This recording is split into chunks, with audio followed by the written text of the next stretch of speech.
What's up, everybody? Welcome back to the channel. My name is Kyle Pancis. If it's your first time tuning in, please be sure to smash that subscribe button. If not, thanks for your continued support. Today is the day we're gonna do the water pump finally on my 2004 Saab 9.5 Aero. This car has 228,000 miles, soon to be 230,000 miles. This thing's a beauty. So let's hop into this. I'll explain how this is all done.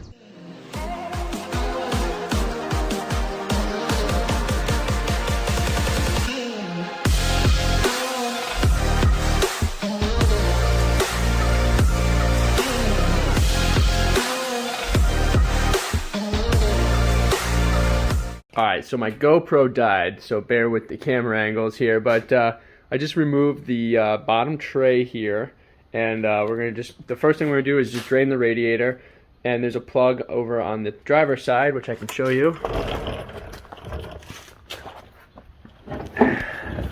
That plug lives right over here somewhere.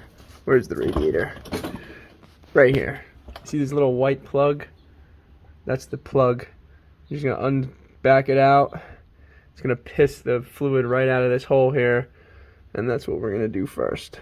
All the wetness here is from the rain, so don't mind that. But everything else is looking good under here. We don't really have any moisture on that oil pan for 4,500 miles. We just got the moisture right over here from the water pump, which you can smell. And yeah, should be good. Let's keep it going. I'm gonna drain this off camera, but I'm just letting you know. Drain the fluid, gets it out of the way.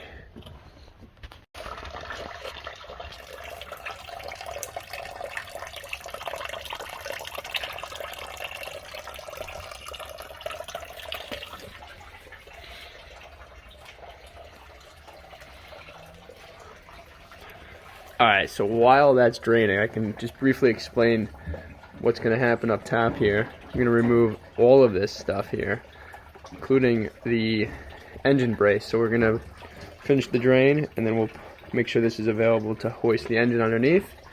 So we can remove everything here out of the way. 1, 2, 3, and 4. Alright guys, so for the record, flat screwdriver, 13mm bolt loosens up this side so you can remove the crossbar, put everything to the side. And next thing is these look like, that looks like a 13mm bolts there. Let's check. I got 13mm right here, so 13, 13, and 13. So 1, 2, 3 13s on that little bracket. And then we're going to slowly start to remove this. Make sure you plug the hole here with something so no dirt gets into the turbo area.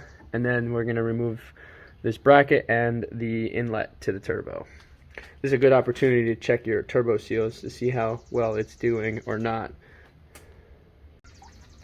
Alright, I put this Torx bit on the bracket and literally just hand tightened it. Let me see if that did it. Yeah, so now I'm just going to keep loosening it. I'm using a T25 Torx bit on that, so you guys know. And the way this sits in there is so the screw sits upwards, so it's easy for you guys to unscrew it. I'm literally unscrewing it by hand. And then that should pop right off. Should. And for the record, I put a pen in here because I unplugged this from the sensor and I just wanted to remember which one was which.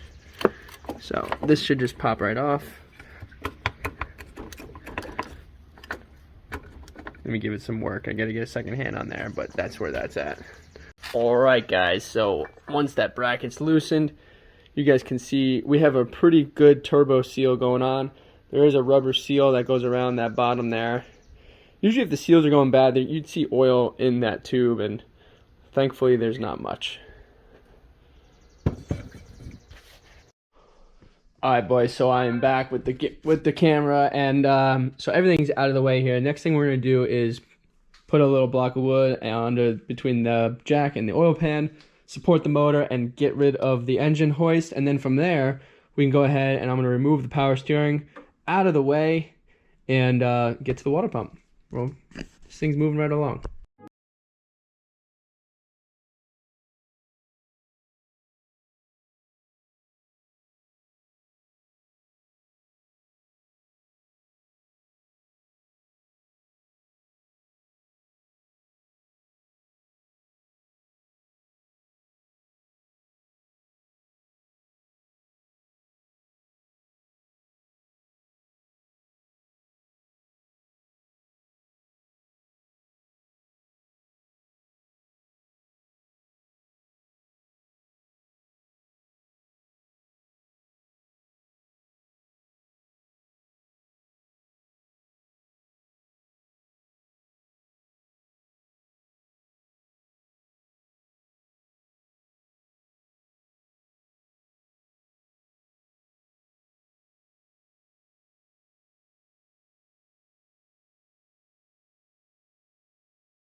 Alright guys, so we got the water pump, or excuse me, the power steering pump loose and out of the way. That bracket off the motor like you saw in my fast forward video.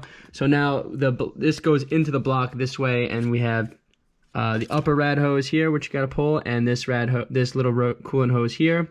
And then these two metal pipes are held on by a bolt here and then a bolt here. So I'm gonna remove those two so I can slide those metal hoses out of the way. And then there's a banjo bolt down here that goes to the turbo that I'll have to inch out with a wrench slowly. So once we get that all loosened up, I'll give you the explanation on the next step. But in the meantime, that's what I'm going to be doing. Okay, I want you guys to know what I've just been fighting here the last couple minutes off camera is the banjo bolt with the two washers. In the older models, that was using a 12 millimeter size or half-inch size socket. On this car, on the newer one, it's using a 17 millimeter, so I had to figure out that unit and then an angle to get in there. So what I did was I went underneath, and I'm on the driver's side, or excuse me, the passenger side with the socket pulling it down. Very, very tough maneuvering, but that's the way I'm doing it here. And as you guys can hear, I'm getting it off. So let me back that out. I'll give you guys an update as I pull that out. That's the last step before I can start to actually remove the water pump from the car. I got everything else taken off. Got the hoses, got everything else done. This is the last component, so let's knock it out. All right, boys, so update is everything is free now. And if you look at the new housing, this is how it sits on the engine block, right? This goes to the actual, this is the pump, and it goes into the adapter on the car. These two are on the top, and then there's one on the bottom. These are also 13 millimeters. So now I'm gonna go ahead and take a little pry bar and start to pry at that and pull it off the engine block.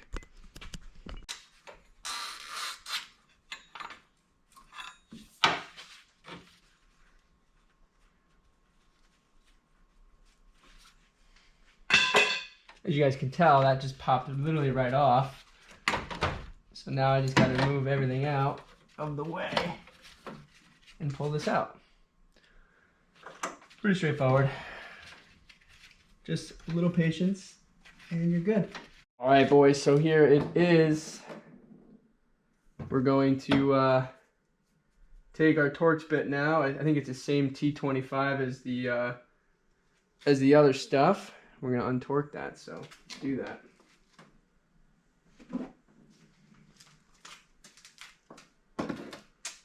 Wherever my Torx bit is. There it is. Let's see, is this the right size? A little too small, maybe go T30. T30.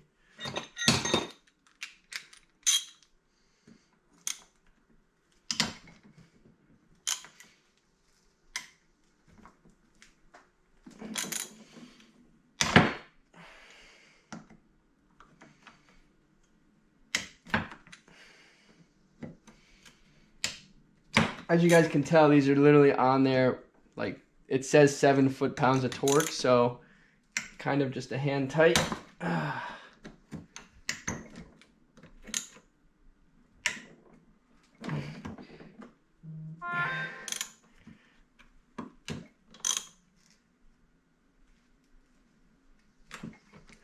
course, there's always one that wants to strip. Wonderful. Wonderful. Let me figure this one out. I'll be right back. Pretty quick, actually. And that lifts right off. We're going to reuse this side, so we got to throw this away and clean this guy up. So I'm going to get some parts cleaner and just clean it up, get a razor blade, smooth out the surface. Alright, so I put a little degreaser on there. I got a little wool pad. I'm just going to clean up the outside a little bit.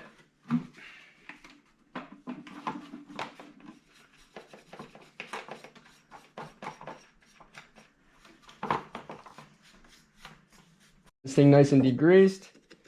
Just peel up this old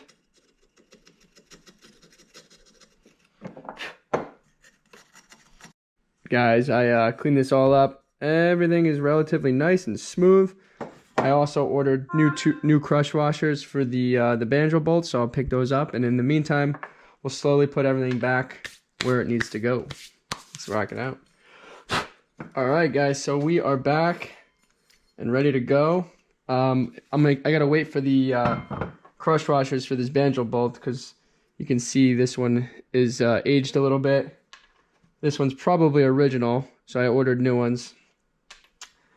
So in the meantime, these gaskets go on the car. There's a part in the block that pulls out that's got two sides, and then this goes on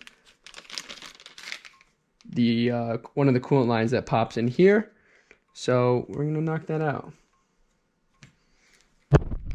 This thing goes in the block. It's literally right here, and you pry it out like that with a pry bar.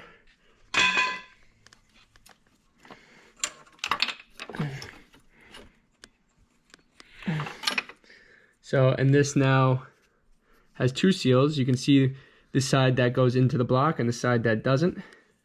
So, yeah, pretty straightforward there. I'm gonna clean this up next and put those new seals on. This is most likely, if you guys looked at the old water pump that I pulled off, this gasket is probably where we were leaking from. The reason why I say that is because it was a slow leak only on certain temperatures and driving periods. So this gasket was probably the culprit of our coolant leak, not coming from here, because when we put this apart, it was relatively dry. This can, as you can see, is a little bit worn out. So, and then that third washer goes on that coolant hose right there, that metal hose, and we should be all set. All right, it's the next day here. I went and picked up last night the new O-ring that needed to go on that guy, and also new crush washers for the banjo bolt. So now we are all ready to go ahead and put this back together. So just to recap everything, this goes into the engine block like this underneath, and everything should be pulled out with a pry bar, never any sort of pliers. And then this hooks into here on the pump. This hooks in here on the pump on the other side, and we will just reverse install everything. So I'm gonna put you guys on a time lapse and hop right into this.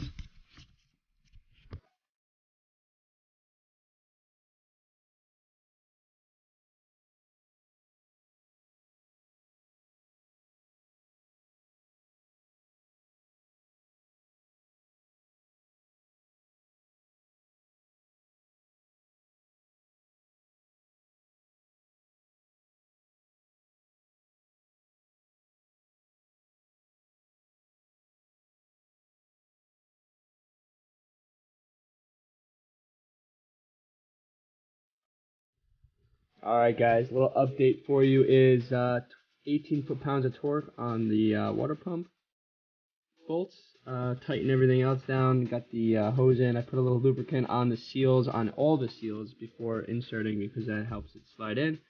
Tighten down the banjo bolt down there, and now we're just going to go ahead and fasten up our hose clamps and the radiator hose, and then we'll start to put together the power steering on the final here. So let's hop into it.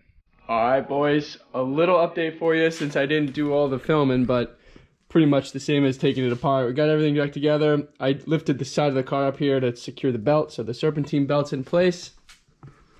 I've taken a good old handy dandy brake clean and cleaned up all of the grease and debris and coolant that was down here. So now when I go to turn the car on and drive it for the next couple of days, I can monitor to see if there's any fresh leaks. And I don't believe there will be, so I'm gonna put that cover back on, and we'll go ahead and I'm gonna clean the mass airflow sensor real quick, and we should be good to go. All right, boys, so we have the engine mount back on. Just gotta top off the fluid, and we're gonna put the rest of the intake hose on, and then we should start this baby up.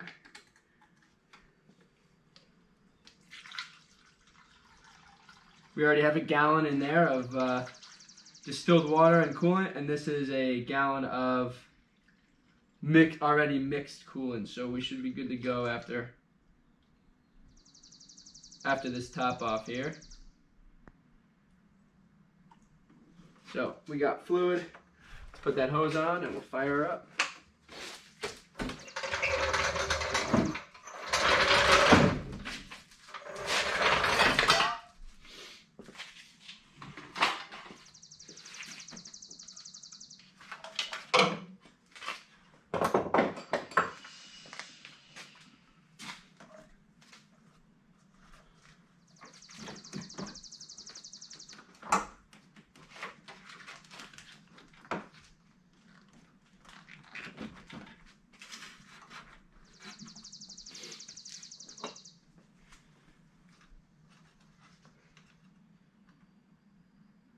Making sure everything's in check. This is always the scary moment of a job. Go fire it up, see what happens.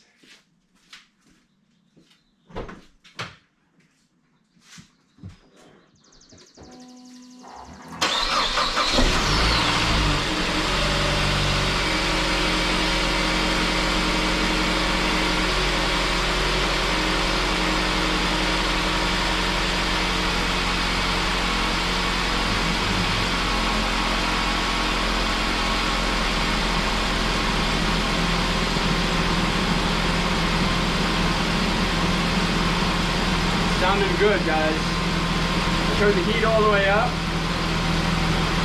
and get this thing heat cycled, so we can top off the coolant, make sure the heat's working, and no leaks.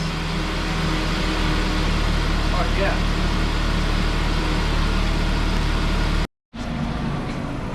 So we're early in this game still, but so far it sounds so nice. It's a little quieter, which is not surprising. And with just peeking through here, I don't see any leaks so far, so that's good.